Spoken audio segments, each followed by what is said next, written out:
All right. Shalom, shalom.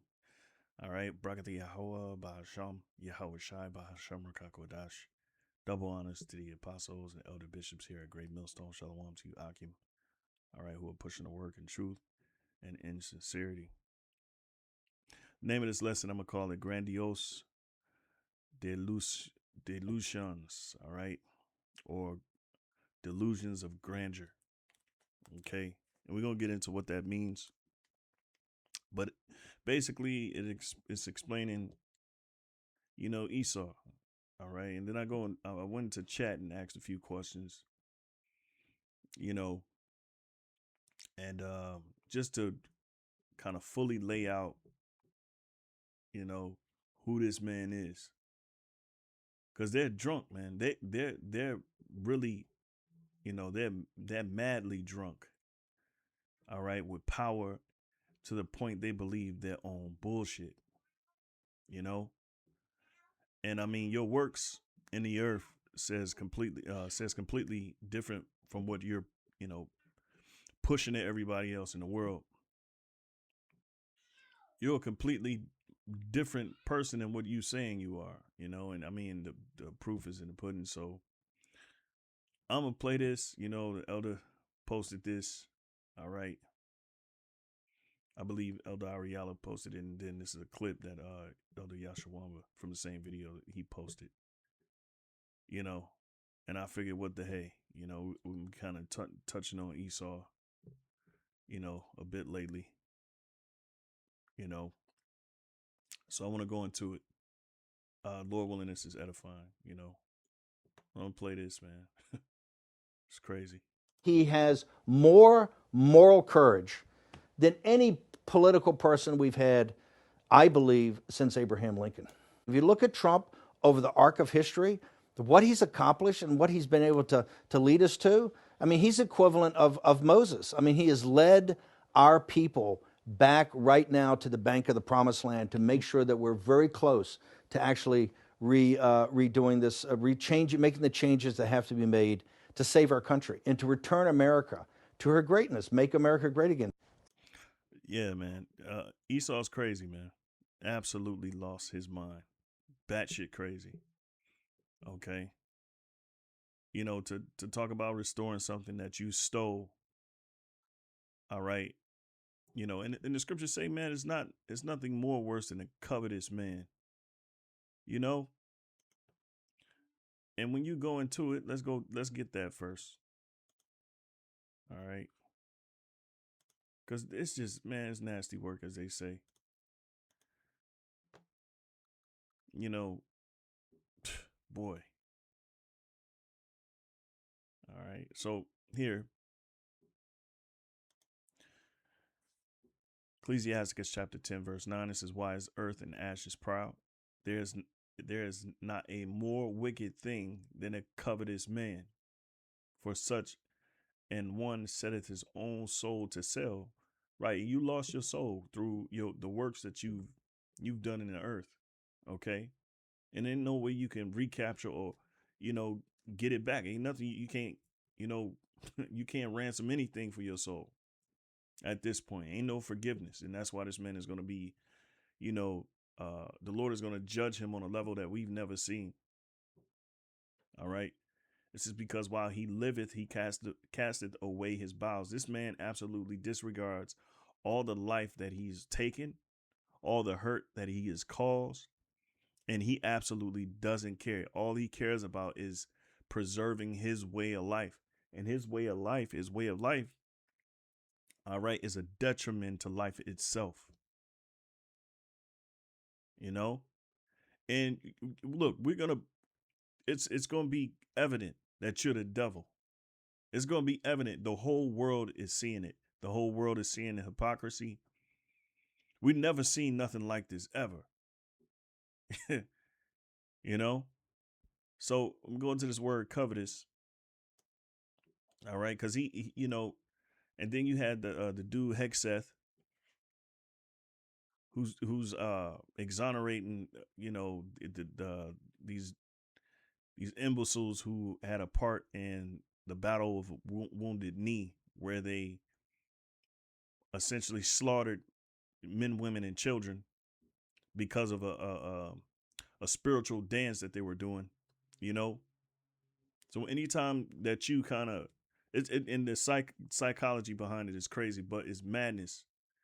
Anytime you try to, raise up and heal yourself, right? He sees it as a threat. It's insane. It's insane. All right. So I digress. Let's go into the word here, covetous.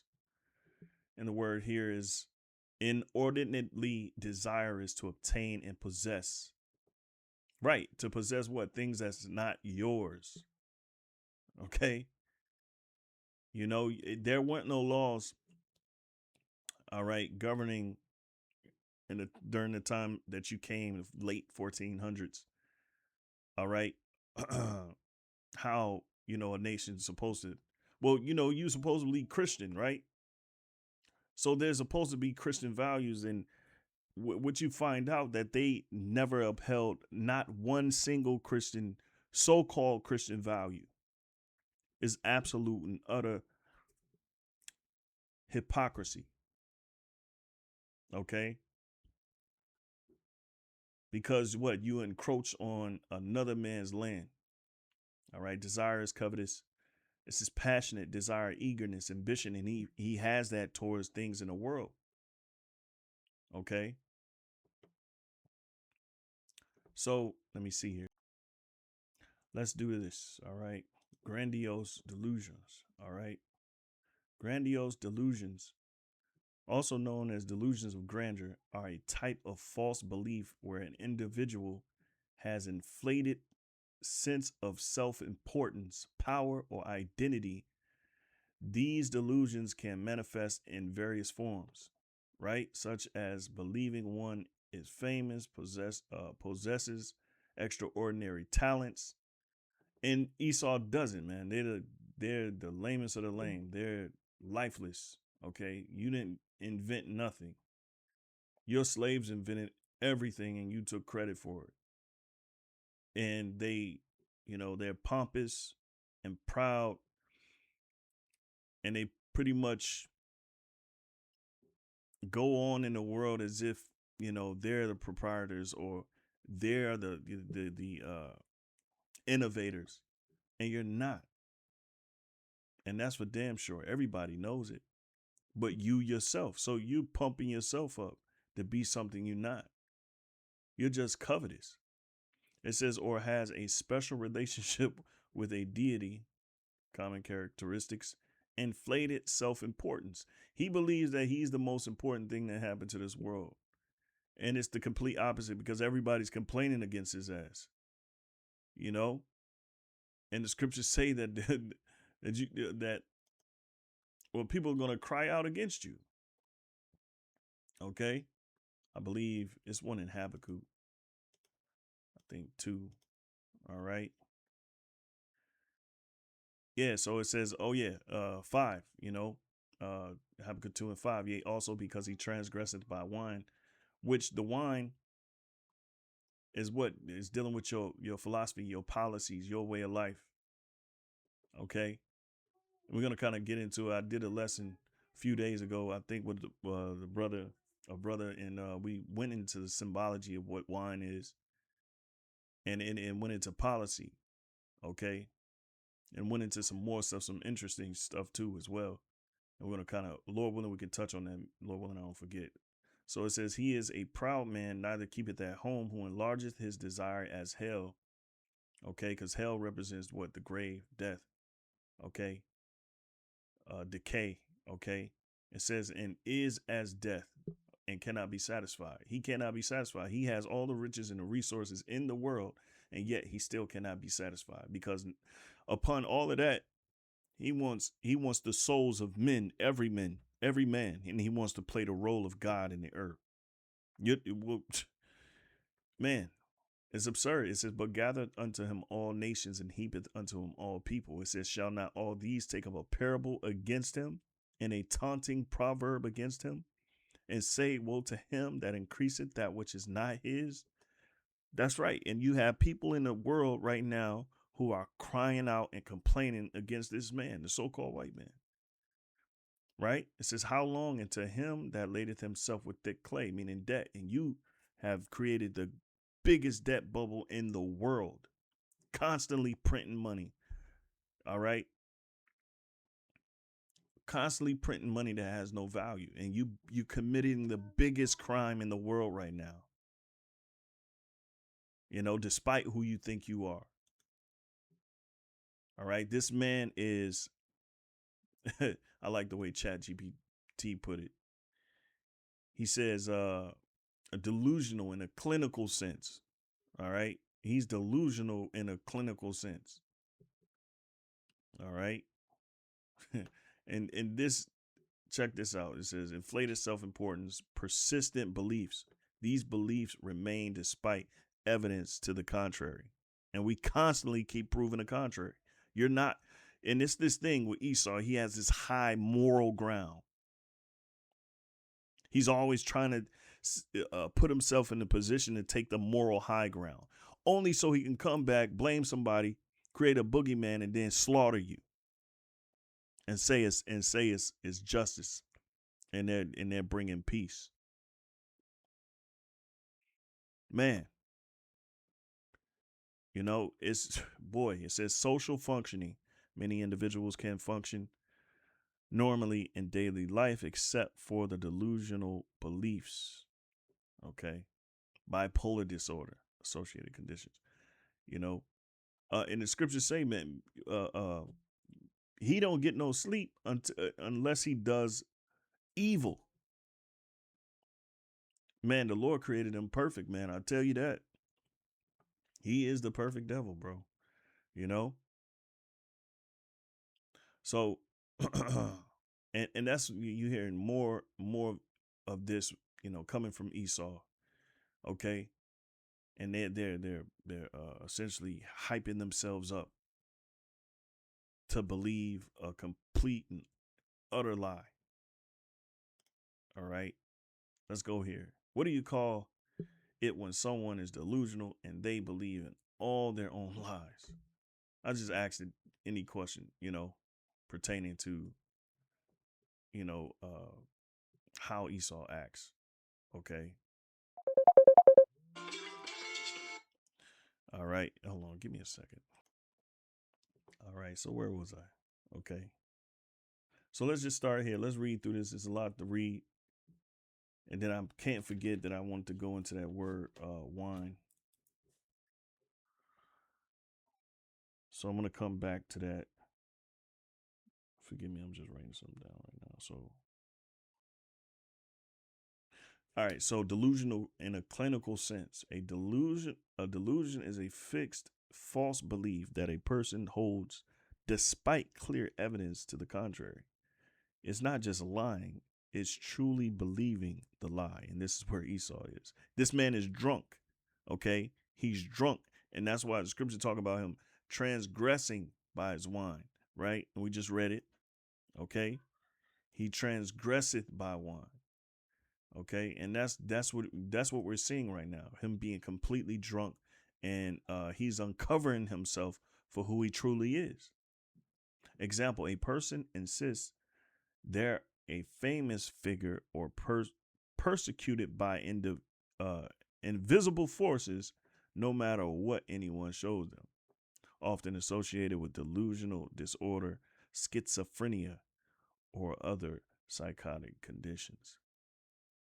So another one, a pathological liar, which this is Esau. He's a compulsive liar.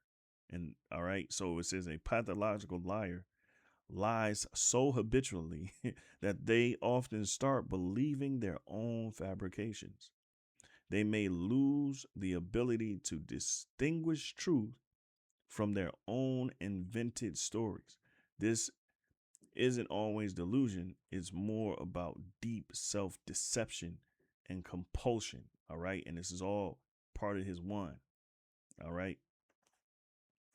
This is all part of his, who he is. All right. And we're starting to see it. It's starting to open up more and more. Okay. Because the more we know, the more we're able to diagnose, because of course we got to know the depths of wickedness so we can appreciate the good that's coming. All right. And because this type of behavior we'll never see it anymore after this age is done with. After Esau is taken out and the new age, the new world's coming in, he's just going to be an example for the rest of the world, for the rest of eternity, or what not to be, because this type of behavior will never exist ever again. Cognitive dissonance. This is a psychological term for when a person's beliefs and reality conflict. But right, so they're in a spot where they beliefs and in reality conflict. You see, it says, but instead of adjusting to truth, they distort reality to protect their ego or worldview. They subconsciously reshape facts to maintain comfort or control, you see? And so the more you lie about something, you got to keep that lie going. And depending on how deep that lie is, this is how he's maintaining comfort in the world and control. But the lies are going to be washed away. The scriptures say it. Okay? And I got a boatload of scriptures that I asked ChatGPT to look up. Well, in fact, it's giving me some now. It says self-deception or living a lie. This is non-clinical or moral. This is the non-clinical or moral spiritual version. A person consciously or unconsciously chooses to believe their own falsehoods. The Bible often calls this being wise in one's own eyes or deceived in heart. All right. It says Proverbs 26:12, seest thou a man wise in his own conceit? There is more hope of a fool than of him. Right. So we know this man ain't got no hope. The scriptures tell you he ain't got no hope. All right. And you got you got even our own people suffering from certain delusions, uh, that they can fix this devil. But the scriptures say you can't make that which is crooked straight. That's the Lord's doing, man. All right. And we all know Jeremiah 17:9. All right. It says the heart is deceitful above all things and desperately wicked. Who can know it? All right. And this man's mind is playing tricks on him. All right. So here it says believes falsehoods despite proof, the behavior. The description is delusional. So he believes his own falsehoods despite the proof. Okay. He's a pathological liar, lies compulsively, and starts to believe them. Cognitive dissonance, self-justification, twists truth to avoid guilt or discomfort. And this is where we at. But the Lord says, what you're not going to feel quietness in your belly. All right. Here, let me get this. And I think it's Job, if I'm not mistaken. 20. All right. Scriptures say you will not feel quietness in your belly, man. And the belly is where your thoughts, that's dealing with your thoughts, your inner thoughts. Okay. Let's see here. Here we go. Yep. I'll start at verse 19. Job 20:19, because he hath oppressed and hath forsaken the poor, because he hath violently taken away in house which he buildeth not. Right. And you have what? You forsaken the poor. This society, in which you're created, you have forsaken the poor. This last 400, 500 years, that's what you have done. You've created a whole civilization based on oppression. And that's the history of this place. And you want to take a blindfold, or you want to put a blindfold on everyone else's eyes to that fact. Okay? It says, because he hath violently taken away in house which he buildeth not. Verse 20, surely he shall not feel quietness in his belly. He shall not save of that which he desired. So what? You're not going to feel comfort. All right. And that's the Lord's doing. It's eating you up right now, especially the Israelites. We're eating you up. The truth is eating you up. And that's going to cause you to do something very drastic. It's going to cause you to lose it. I'm thinking of Eminem, go crazy. you know, self-deception, reprobate mind, Romans 1:28. Spiritually deceived by pride or sin. You drunken. And that's literally what we're gonna go into. You're mad, you're drunken, man. All right. I have a slew of scriptures here. I'm gonna just go ahead and read them because Proverbs 26:12, seest thou a man wise in his own conceit? We read that one. There's more hope of a fool than of him. The delusional person is so convinced of their own righteousness or rightness that they can't be corrected. Even a fool has more hope. Proverbs 16:25, there's a way that seemeth right unto a man, but the end thereof are the ways of death. Right. And we know he's just treading along that path, and it's just a matter of time. All right. Deceiving the world, saying there's peace in the Middle East. You're out your mind, man. You're out your mind, man. And the people that's following you, they're gonna turn on you, and that's for sure. That's for certain. Your allies are gonna turn on you. Okay. It says they truly believe their path is right, even though it leads to ruin. James 1:22, it says, but be doers of the word and not hearers only, deceiving your own selves. Right. It ain't like you could follow the word in the first place. Okay. Because you cast it behind you. All right. Self-deception isn't just believing lies. It's ignoring truth while convincing oneself they're righteous. And that's the Edomites for you. That's the so-called white people for you. All right. Galatians 6:3, for if a man think himself to be something when he is nothing, he deceiveth himself. These are all cuts. And the scriptures cut you up all day, every which way. All right. All the way to the soul, Hebrews 4:12. All right. It says pride is the root of spiritual delusion. False self-importance blinds a person. 2 Thessalonians 2:10, because they receive not the love of the truth. Right. And as the scriptures say, the deaf adder, okay, who can't, or who stoppeth his ear, not listening to charmers, never charming so wisely, roughly paraphrasing. Because we're the prophets are the charmers, and what they're trying to, kind of soothe you. But this poison, this snake, this serpent can't be lulled. He can't be, convinced. All right, because they receive not the love of the truth that they might be saved, which Esau can't be saved. And this is more leaning towards our people. Okay, and for this cause God shall send them strong delusion that they should believe a lie. All right, and this is dealing with our people. This ain't really dealing with Esau, but it says when people reject truth enough, God allows them to believe their own lies, divine judgment through delusion. All right, let's see here. I'm gonna just get the ones that's relative. All right.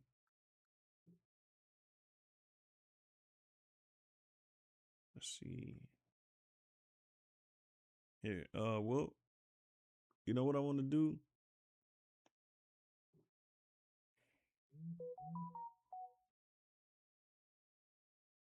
Here we go. This is good. Wisdom of Solomon 1:3. It says, for froward thoughts. To have a froward mind is basically being in opposition of. All right.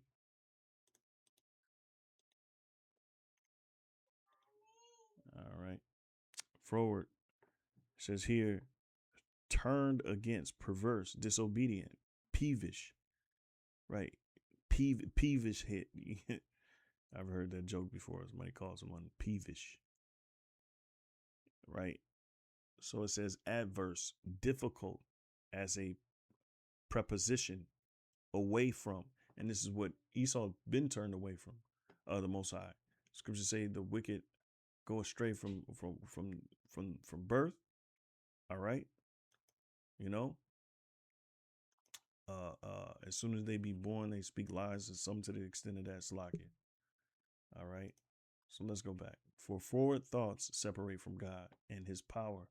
Right, when it is tried, reproveth the unwise. For into a malicious soul wisdom shall not enter, and it never entered into Esau.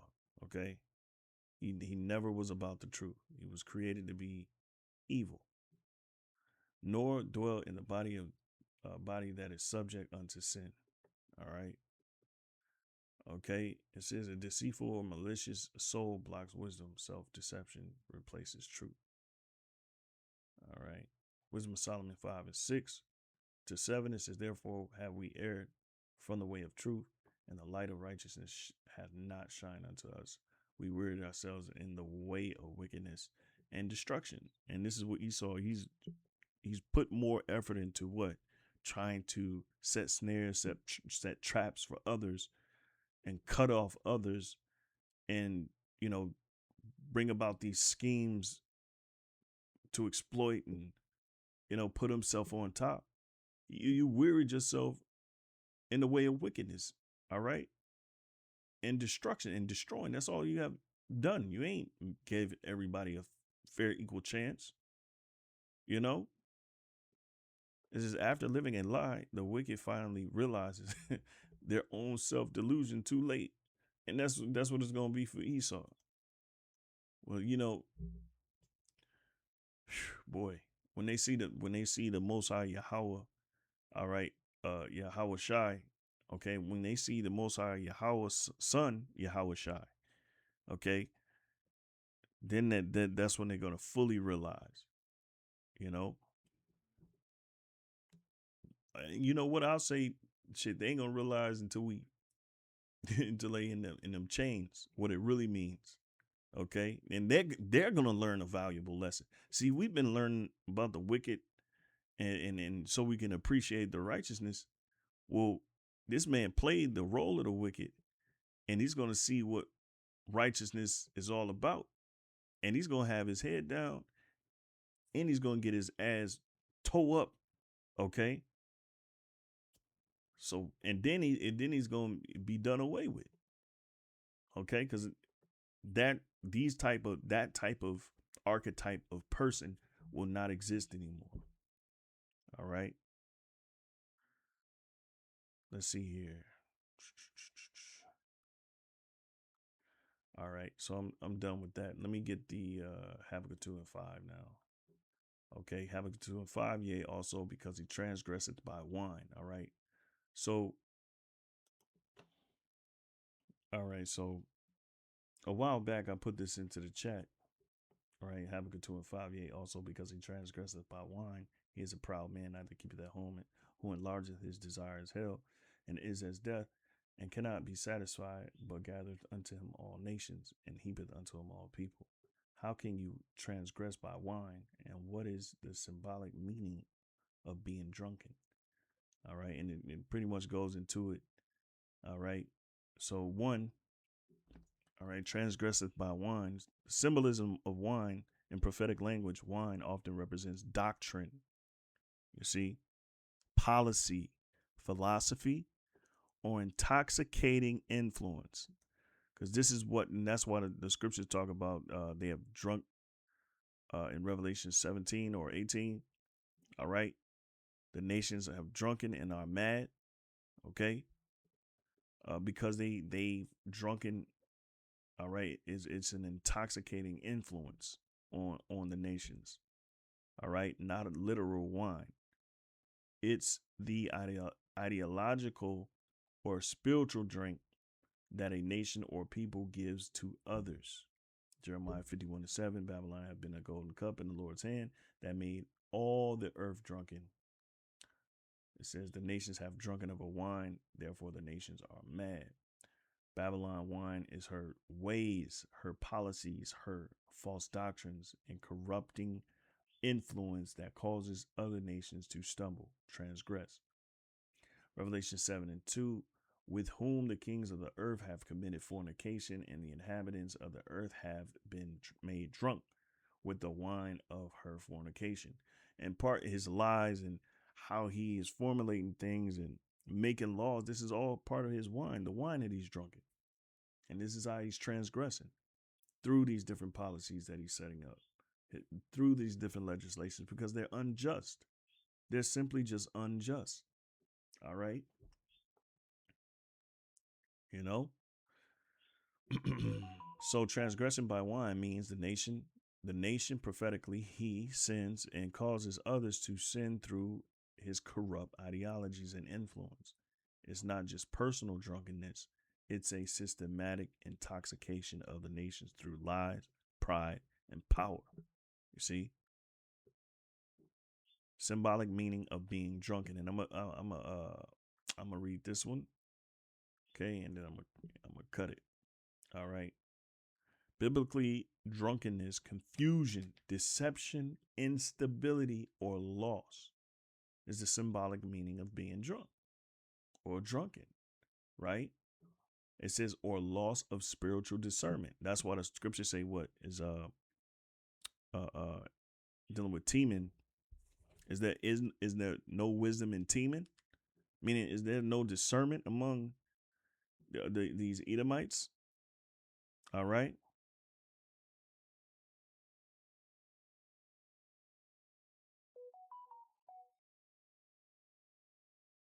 Let me see. So it says,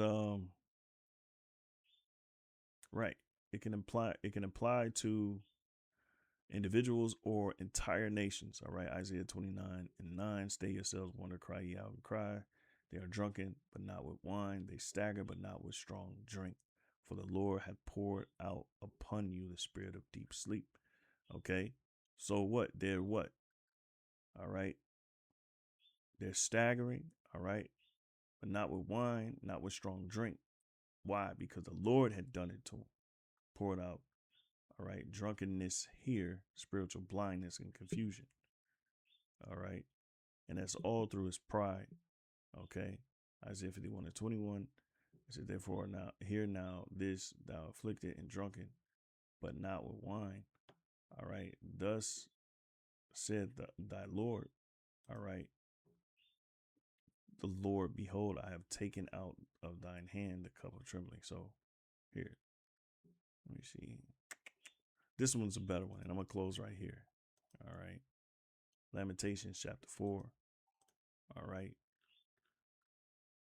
And 21. Rejoice and be glad, O daughter of Edom, that dwellest in the land of Uz. Okay. Because this is, nothing more than, the Chaldeans. They're harnessing the spirit of the Chaldeans, being mages, hell into witchcraft, into